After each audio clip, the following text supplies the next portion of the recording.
এই মুহূৰ্তত উপস্থিত আছো বঙাইগাঁও আৰু চিৰাং জিলাৰ সীমামূৰীয়া দুখন জিলা সামৰি এখন ব্ৰিজ আৰু এই জিলাখনৰ যেহেতু কোকৰাঝাৰ লোকসভা সমষ্টিৰ অন্তৰ্গত আৰু বিজনী বিধানসভা সমষ্টিৰ এইখন মই এই মুহূৰ্তত উপস্থিত আছো মানাহ নৈৰ ওপৰত থকা এখন জৰাজীৰ্ণ কাঠৰ দলঙত মই উপস্থিত আছো। দীৰ্ঘদিন ধৰি এনেদৰে পৰিত্যক্ত অৱস্থাত এই দলংখন আছে। এনেদৰে জমৰ যাতনাত ভুগিব লগা হৈছে বৃহত্তৰ অঞ্চলৰ লোকসকলে আৰু এয়া হ'ল সোণাইকোলা আৰু কাৱাদি দুখন গাঁৱৰ মাজত থকা এই ব্ৰিজখনে ৫ সহস্ৰাধিক লোক প্ৰতিদিনে অহা যোৱা কৰে এই দলংখনেৰে। কিন্তু দীৰ্ঘদিন ধৰি এনেদৰে পৰিত্যক্ত অৱস্থাত আছে বিপদ সংকুলভাৱে ছাত্ৰ ছাত্ৰীসকলৰ লগতে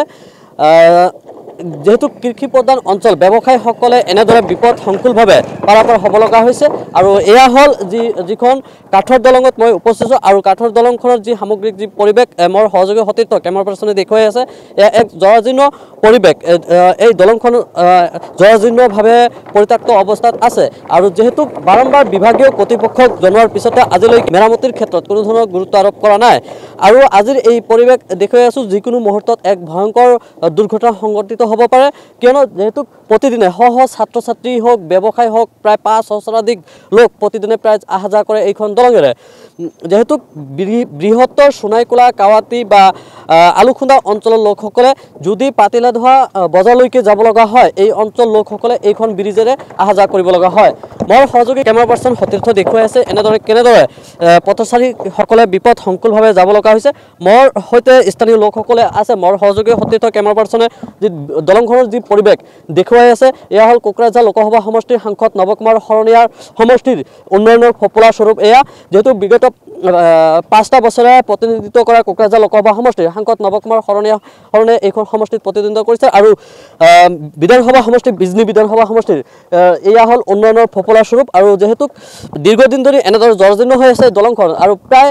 দুৰ্ঘটনা সংঘটিত হয় এই দলংখনত। আৰু যেহেতু ছাত্ৰ ছাত্ৰী আৰু কৃষি প্ৰধান অঞ্চল ব্যৱসায়ীসকলে প্ৰতিদিনে প্ৰায় ৫ সহস্ৰাধিক সাধাৰণ লোকে এই দলংখনেৰে অহা যোৱা কৰে আৰু এনেদৰে বিপদ সংকুলভাৱে যাতায়াত কৰিব লগা হৈছে এই অঞ্চলৰ লোকসকলে। অঞ্চলৰ কিছু লোক মোৰ সৈতে উপস্থিত আছে, তেওঁলোকৰ সৈতে কথা পাতিম। দাদা কি কওঁ, যেহেতু প্ৰায় বিপদ সংকুলভাৱে আপোনালোকে যাতায়াত কৰিব লগা হৈছে, কেনেদৰে আপোনালোকে অহা যোৱা কৰাৰ ক্ষেত্ৰত কেনেদৰে অসুবিধাৰ সন্মুখীন হৈ আছে এই দলংখনে আৰু চৰকাৰক কি ক'ব, যিহেতু আকৌ নিৰ্বাচন আহি আছে এই ক্ষেত্ৰত কি ক'ব? চাওক, আচলতে আমাৰ এই যি এটা কাঠৰ ব্ৰিজ, এই কাঠৰ ব্ৰিজৰ সম্পৰ্কে কৈ আমি মানে এনেকুৱা এটা পৰিস্থিতি হৈছে যে আমি কাক ক'ম। আজি নৱশৰণীয়াই যেতিয়া প্ৰথম নিৰ্বাচনী কেম্পিং কৰিবলৈ আমাৰ এইখন সোণাইকোলাত আহিছিল, তেতিয়া তেওঁৰ গাড়ী এইখন ব্ৰিজতে মানে ফাঁচি ডুবি গৈছিল। আৰু সেই সময়ত আমি কমচে কম 40জনমান যুৱকে সেই তেওঁৰ নৱ কুমাৰ শৰণীয়াৰ মানে গাড়ীখন আমি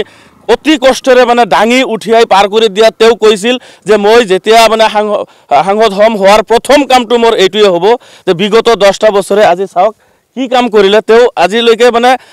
চাবলৈ আহৰি নহ'ল। প্ৰথম দিনা যেতিয়া খালি আহিছিল আমাৰ ইয়াৰ মানুহে তেওঁক স্বতঃস্ফূৰ্তভাৱে মানে ভোট দি জিকাইছিল, কিন্তু আজিলৈকে তেওঁ কোনো ধৰণৰ কাম নকৰিলে।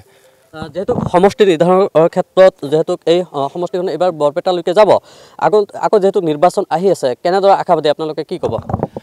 চাওক, প্ৰথম কথাটো হৈছে এইটো আমি 33 নং বিজনী বিধানসভাৰ অন্তৰ্ভুক্ত এইখন এৰিয়া আছিল, কিন্তু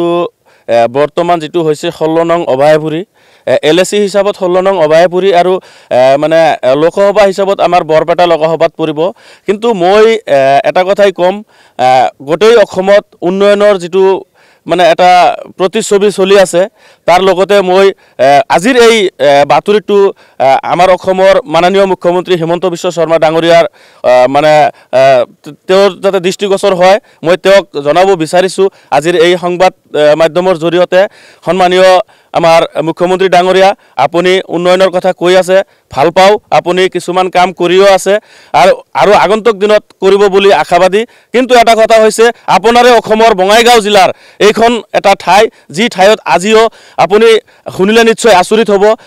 নদীৰ সিপাৰে এখন হাইস্কুল আছে, হাইস্কুলত 600ৰ ওপৰত ষ্টুডেণ্ট আছে। এখন ছিনিয়ৰ বেচিক স্কুল আছে, সেইখন স্কুলত 550 ষ্টুডেণ্ট আছে। এখন মানে জাতীয় বিদ্যালয় আছে আৰু এখন মানে শংকৰাজান একাডেমি আছে। দুটা ব্যক্তিগত অনুষ্ঠানত নাই কমেও 600ৰ ওপৰত ষ্টুডেণ্ট আছে। এইখন দলঙৰ ওপৰেদি প্ৰতিদিনে কমচে কম 1000 ছাত্ৰ ছাত্ৰী 1000 ছাত্ৰ ছাত্ৰীৰ লগতে টোটেল কমসে কম আমাৰ জনসাধাৰণ মিলি 5ৰ পৰা 6000 মানুহ যাতায়াত কৰে পিডব্লিউডি ডিপাৰ্টমেণ্টৰ ফালৰ পৰা এখন দলং কিন্তু ৰাস্তা বন্ধ বুলি ঘোষণা কৰি এখন পোষ্টাৰ আৰি দিছিল অথচ কিন্তু এইখন দলঙেদি আপোনাৰ সদূৰ বিষ্ণুপুৰলৈকে মানুহ নাই কমেও 5ৰ পৰা 6000 মানুহ প্ৰতিদিনে যাতায়াত কৰে এইখন দলঙৰ যিটো দুৰৱস্থা এই দুৰৱস্থাটো আমাৰ অসমৰ মুখ্যমন্ত্ৰী ডাঙৰীয়াক দৃষ্টিগোচৰ কৰাবলৈ মই আপোনালোকৰ জৰিয়তে অনুৰোধ জনাইছোঁ হয় যেহেতু কিছু যাত্ৰী আহিছে মই তেওঁলোকৰ সৈতে কথা পাতিম কেনেদৰে অসুবিধাৰ সন্মুখীন হৈ এই দলংখনলৈ অহা যোৱা কৰিব লগা হৈছে এক বিপদ সংকুলভাৱে এই বাইক বা পথচাৰীসকলে অহা যোৱা কৰিব লগা হৈছে যিকোনো মুহূৰ্তত এখন ভয়ংকৰ এক দুৰ্ঘটনা সংঘটিত হ'ব পাৰে যেহেতু একেবাৰে বিপদ সংকুলভাৱে অহা যোৱা কৰিব লগা হৈছে কেনেদৰে আপোনালোকে কৈ আছে আমাৰ মানে বহুতে অসুবিধা হৈছে আমাৰ ইয়াতে স্কুল আছে আমাৰো অসুবিধা হৈছে স্কুলৰ ষ্টুডেণ্টৰ মানে আপোনালোকৰ খুব অসুবিধা হৈছে কেতিয়া কি হৈ যায় আমি সেইটো ক'ব নোৱাৰোঁ সেইকাৰণে আমি চৰকাৰক আহ্বান কৰিছোঁ আমাৰ এই ব্ৰিজখন অতি সোনকালে কৰিব লাগে প্ৰতিদিনে যিহেতু পথচাৰীসকলে প্ৰায় অহা যোৱা কৰিব লগা হয় যিহেতু এনেদৰে বিপদ সংকুলভাৱে মোৰ সহযোগী সতীৰ্থ কেমেৰা পাৰ্চনে দেখুৱাই আছে এয়া হ'ল যি মানা নৈৰ ওপৰত থকা দলংখনৰ মই দৃশ্য দেখুৱাম এনেদৰে বিপদ সংকুলভাৱে পথচাৰীসকলে প্ৰতিদিনে অহা যোৱা কৰিব লগা হয় আৰু দীৰ্ঘদিন ধৰি এনেদৰে পৰিত্যক্ত অৱস্থাত এই দলংখন আছে কিন্তু যি সাংসদ নৱকুমাৰ শৰণীয়ে বিগত 10 বছৰে কোনো ধৰণৰ উন্নয়নৰ কাম নকৰিলে আৰু তাৰ বাবে বিপদ সংকুলভাৱে এই অঞ্চলৰ বৃহৎ অঞ্চলৰ ছাত্ৰ ছাত্ৰীকে আদি কৰি যি ব্যৱসায়ী লোকসকলে যেহেতু কৃষি প্ৰধান অঞ্চল আৰু এই অঞ্চলৰ লোকসকলে এনেদৰে প্ৰতিদিনে যি বিপদ সংকুলভাৱে যাতায়াত কৰিব লগা হৈছে আৰু যেহেতু কোকৰাঝাৰ লোকসভা সমষ্টি আৰু আনফালে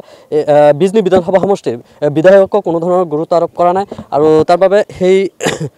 অসুবিধাৰ সন্মুখীন হৈছে নিৰ্বাচন আহিলে যি ৰাজনৈতিক দলৰ নেতাসকলৰ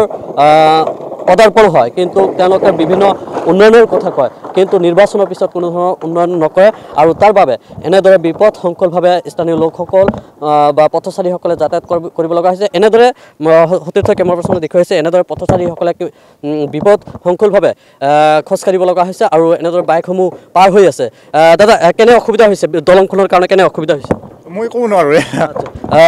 এনেদৰে বিপদভাৱে সংকুলভাৱে এই পথচাৰীসকলে বাইকেৰে অহা যোৱা কৰিব লগা হৈছে যেহেতু যিকোনো মুহূৰ্তত ভয়ংকৰ পথ দুৰ্ঘটনা সংঘটিত হ'ব পাৰে এই বাইকে এনেদৰে যাব লগা হৈছে যেহেতু দলংখন একেবাৰে জৰ্জনীয় অৱস্থা হয়তো আনফালে নামি খালি বাইক পাৰ কৰিব লগা হৈছে বা এনেদৰে খোজকাঢ়ি আহিব লগা হৈছে কোনো যান বাহন যাব নোৱাৰে বা যেহেতু একমাত্ৰ এই পথে হ'ল এই দলংখন মানা নৈৰ ওপৰত থকা এই দলংখন একমাত্ৰ পথচাৰীসকলৰ পথ যেহেতু এফালে বঙাইগাঁও জিলা পাতিলাধোৱা মাৰ্কেট বা তেওঁলোকে বঙাইগাঁওলৈকে যাব লগা হ'লে এইখন দলঙেৰে যাব লগা হয়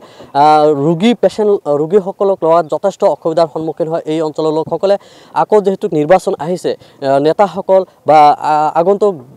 দিনত নেতাসকলে কেনেধৰণৰ পদক্ষেপ ল'ব এয়াহে সময়লৈ বাট চাব লাগে